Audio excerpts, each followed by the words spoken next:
ആര്യ, വളരെ നാണക്കേട് തന്നെയാണ് മലയാള സിനിമയെ ഓർത്ത്. കാരണം ഒരു തൊഴിൽ മേഖലയിലും ഒരു ലൈംഗിക ആവശ്യങ്ങൾ നിറവേറ്റി കൊടുത്താൽ മാത്രമേ ജോലി കിട്ടുകയുള്ളൂ എന്നൊരു പ്രീ കണ്ടീഷൻ ഇല്ല. അത് കൃത്യമായി തന്നെ ഹേമ കമ്മിറ്റി റിപ്പോർട്ടിൽ പറയുന്നുണ്ട്. ഒരു ടീച്ചറായോ ഡോക്ടറായോ എല്ലാം ജോലി തരണമെങ്കിൽ അവിടെ ഒന്നും തന്നെ സെക്സിന് വേണ്ടിയുള്ള ഡിമാൻഡ് ഉണ്ടാകില്ല. പക്ഷേ മലയാള സിനിമയിൽ സാഹചര്യം ഇതല്ല എന്നതാണ്.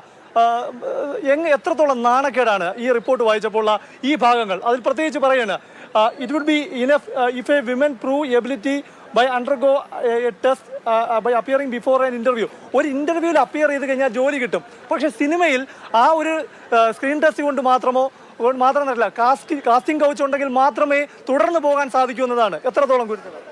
വളരെയധികം ഗുരുതരമായ ആരോപണങ്ങളാണ് ഇതിനകത്ത് പ്രധാനമായും ഉള്ളത്. അതിൽ തന്നെ ഏറ്റവും വേദനയോടുകൂടി നമ്മൾ കാണുന്ന ഒരു കാര്യം, ഇതിൽ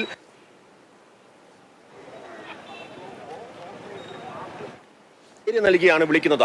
സഹകരിക്കാത്തവരെ വേറെ രീതിയിൽ കാണുന്നു എന്നും അവരുടെ അവസരങ്ങൾ തന്നെ ഇല്ലാതാക്കുന്നു എന്നുമാണ് ഈ റിപ്പോർട്ട് ഇട്ടിട്ടുള്ളത്. അത് മാത്രമല്ല, പ്രധാനപ്പെട്ട മൊഴികൾ ശ്രദ്ധിക്കുമോ, അതിൽ ഏറ്റവും പ്രധാനപ്പെട്ട ആരോപണം ഉന്നയിച്ചിരിക്കുന്നത് സ്ത്രീകൾക്ക് നേരെയുള്ള ഇത്തരം അതിക്രമങ്ങളൊക്കെ ഉണ്ടാകുമ്പോൾ എന്തുകൊണ്ട് നിങ്ങൾ ഇത് പരാതിപ്പെടുന്നില്ല എന്ന് ചോദിക്കുമ്പോൾ അവരുടെ മറുപടി അവസരങ്ങൾ നഷ്ടപ്പെടുന്നു എന്നുകൊണ്ട് മാത്രമല്ല, ജീവന് പോലും ഭീഷണിയാണ് എന്നുള്ളത് കൊണ്ടാണ്.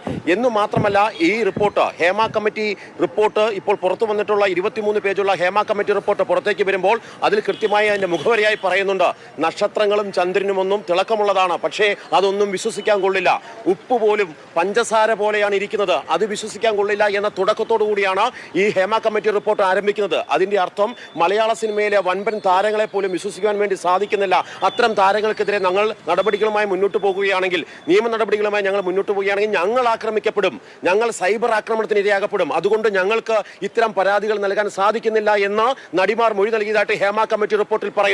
ഒപ്പം തന്നെയുണ്ട് പ്രശാന്തേ, ഏറ്റവും ഗുരുതരമായ കാര്യം, നടന്മാരോട് അല്ലെങ്കിൽ ഇത്തരം ഇവരെ ഇങ്ങനെ കാസ്റ്റിംഗ് കൗച്ചിനൊക്കെ വിധേയരാക്കുന്നവരോട് ഇതേ രീതികളെ കുറിച്ചുള്ള ഹേമ കമ്മിറ്റിയുടെ വിശദീകരണം തേടിയപ്പോൾ അവർ പറയുന്നു, ഈ കാര്യത്തെക്കുറിച്ച് ഞങ്ങൾക്കറിയാം, ഈ കാര്യത്തിലുള്ള ശിക്ഷകളെ കുറിച്ച് ഞങ്ങൾക്കറിയാം, അത് സംഭവിച്ചു പോയിട്ടുണ്ടോ എന്നുള്ളതിന് അവർ മൗനമാണ് പാലിച്ചത് എന്നും റിപ്പോർട്ടിൽ പറയുന്നുണ്ട്. അങ്ങനെ സ്വാഭാവികമായിട്ടും നേരത്തെ എന്താണോ പ്രതീക്ഷിച്ചത് അതിൽ പ്രധാനപ്പെട്ട പല ഭാഗങ്ങളും വ്യക്തിഹത്യ ഉണ്ടാകും എന്നുള്ളത് കൊണ്ട് വ്യക്തിപരമായിട്ടുള്ള പരാമർശങ്ങളായതുകൊണ്ട് ഒഴിവാക്കിയിട്ടുണ്ടെങ്കിൽ പോലും ഇപ്പോൾ നൽകിയിട്ടുള്ള 233 പേജിൽ വളരെ കൃത്യമായി പറയുന്നു, മലയാള സിനിമാ മേഖലയിൽ, ചലച്ചിത്ര മേഖലയിൽ അതിവ്യാപകമായ രീതിയിലുള്ള ചൂഷണം നടക്കുന്നുണ്ട്.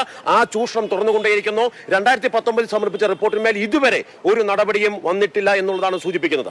ഏറ്റവും പ്രധാനപ്പെട്ട ഒരു പോയിന്റ് പറഞ്ഞാണ് ഇപ്പോൾ മാർഷൽ അവസാനിപ്പിച്ചത്. അതായത് 4.5 വർഷക്കാലം ഈ റിപ്പോർട്ട് സംസ്ഥാന സർക്കാരിന് കൈമാറിയത് 2019 ഡിസംബർ 31-നാണ്. ഇത്രയും കാര്യങ്ങൾ, ഇത്രയും ഗുരുതരമായ ആരോപണങ്ങൾ, ഇത്രയും പ്രയാസങ്ങൾ സ്ത്രീകൾ പറഞ്ഞ ഈ റിപ്പോർട്ട് സംസ്ഥാന സർക്കാരിന്റെ കയ്യിലുണ്ടായിരുന്നു. ആദ്യത്തെ വോളിയം ശുപാർശകളായിരുന്നു. എന്ത് മാറ്റം വരുത്താം, ഇവർക്ക് നല്ല രീതിയിൽ അവരുടെ തൊഴിലെടുക്കാൻ എന്ത് മാറ്റം സിനിമാ മേഖലയിൽ വരുത്താൻ കഴിയുമെന്ന ശുപാർശകൾ ഉണ്ടായിരുന്നു. അതുപോലും നടപ്പാക്കാൻ നമ്മുടെ സംസ്ഥാന സർക്കാർ തയ്യാറായില്ല. അനന്തൻ, ഹേമ കമ്മിറ്റി റിപ്പോർട്ടിലെ ഏറ്റവും പ്രധാനപ്പെട്ട മറ്റൊരു കണ്ടെത്തൽ മലയാള സിനിമയിൽ തമ്പ്രാൻ വാഴ്ച നിലനിൽക്കുന്നു എന്നുള്ളതാണ്. 10-15 പ്രധാനപ്പെട്ട നടന്മാരാണ് ഈ സിനിമയെ നിയന്ത്രിക്കുന്നത്. അതായത് പ്രൊഡ്യൂസർമാരായിട്ടും ഡിസ്ട്രിബ്യൂട്ടർമാരായിട്ടും കെൽപ്പുള്ള കുറച്ച് നടന്മാർ, അവരാണ് മലയാള സിനിമയിൽ ആരൊക്കെ വാഴണം വീഴണം എന്ന് തീരുമാനിക്കുന്നതെന്ന് പുരുഷ കലാകാരന്മാരാണ് മൊഴി കൊടുത്തിരിക്കുന്നത്. മാത്രമല്ല, ചില പ്രധാനപ്പെട്ട നിർദ്ദേശങ്ങൾ കൂടി ഹേമ കമ്മിറ്റി റിപ്പോർട്ടിലുണ്ട്. സിനിമാ സെറ്റുകളിൽ ജോലി ചെയ്യുന്ന ഓരോരുത്തരുടെയും ക്രിമിനൽ ബാക്ക്ഗ്രൗണ്ട്, അവരുടെ ബാക്ക്ഗ്രൗണ്ട് പരിശോധിക്കണം. അതായത് ക്രിമിനൽ ബാക്ക്ഗ്രൗണ്ട് ഉള്ളവരാണോ എന്ന് പരിശോധിക്കണം എന്നുള്ളൊരു നിർദ്ദേശം വെച്ചിട്ടുണ്ട്. അതിനൊപ്പം തന്നെ ഈ നടിമാരടക്കം സിനിമാ മേഖലയുമായി ബന്ധപ്പെട്ട് അല്ലെങ്കിൽ ഒരു സിനിമയുമായി ബന്ധപ്പെട്ട് ജോലി ചെയ്യുന്ന മുഴുവൻ സ്ത്രീകളുടെയും അവരുടെ അക്കോമഡേഷൻ ആ സെറ്റിന് അടുത്തായിരിക്കണം എന്നുള്ള കാര്യം ഉറപ്പുവരുത്തണം. അവരുടെ താമസവും സൗകര്യവും സുരക്ഷിതമായിരിക്കണം എന്നുള്ള നിർദ്ദേശം ഹേമ കമ്മിറ്റി മുന്നോട്ട് വെച്ചിട്ടുണ്ട്.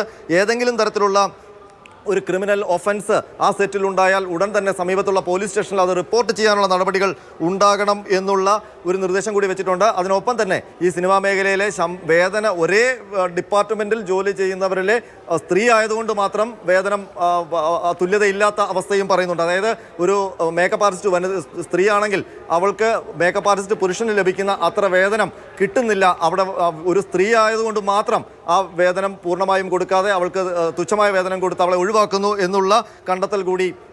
അതായത് ഒരു സിനിമയിൽ ഒരു നടിയും നടനും അഭിനയിക്കുകയാണ്. ഏത് രീതിയിലാണ് ഇപ്പോൾ നമ്മൾ കണ്ടു എങ്ങനെയാണ് അവസരം ലഭിക്കേണ്ടതെന്ന്. ആ സ്ത്രീ നേരിടുന്ന പ്രയാസങ്ങളൊക്കെ കഴിഞ്ഞു. അത് കഴിഞ്ഞ് നോക്കൂ, ഒരു കോഡാണ്.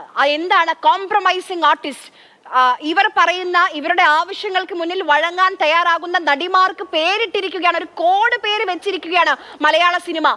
എന്താണ് നമ്മുടെ മലയാള സിനിമയിൽ നമ്മൾ എന്താണ് മലയാള സിനിമയെ പറ്റി ധരിച്ചിരുന്നത്, എന്തായാണ് ഇപ്പോൾ മാറിയിട്ടുള്ളതാണ്, അതിന് എത്രത്തോളം തരം താഴ്ന്നിരിക്കുകയാണ് നമ്മുടെ മലയാള സിനിമ ഇന്ന് നമ്മുടെ മനസ്സിലൊക്കെ.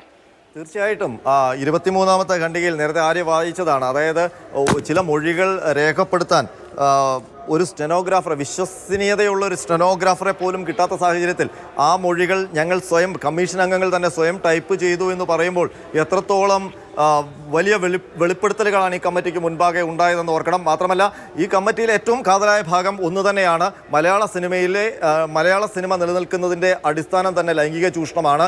മലയാള സിനിമയിലേക്ക് വരുന്ന ഓരോ കലാകാരികൾക്കും, അത് നടിമാരായാലും ആ സിനിമയുടെ വ്യത്യസ്ത ഡിപ്പാർട്ട്മെൻറ്റുകളിൽ ജോലി ചെയ്യുന്ന സ്ത്രീകളായാലും, ആദ്യം അവർ ഒപ്പിട്ട് നൽകേണ്ടത് കോൾ ഷീറ്റിലല്ല, സെക്ഷൽ ഡിമാൻഡ് അല്ലെങ്കിൽ സെക്ഷൽ ഫേവറിനുള്ള ഡിമാൻഡിലാണ്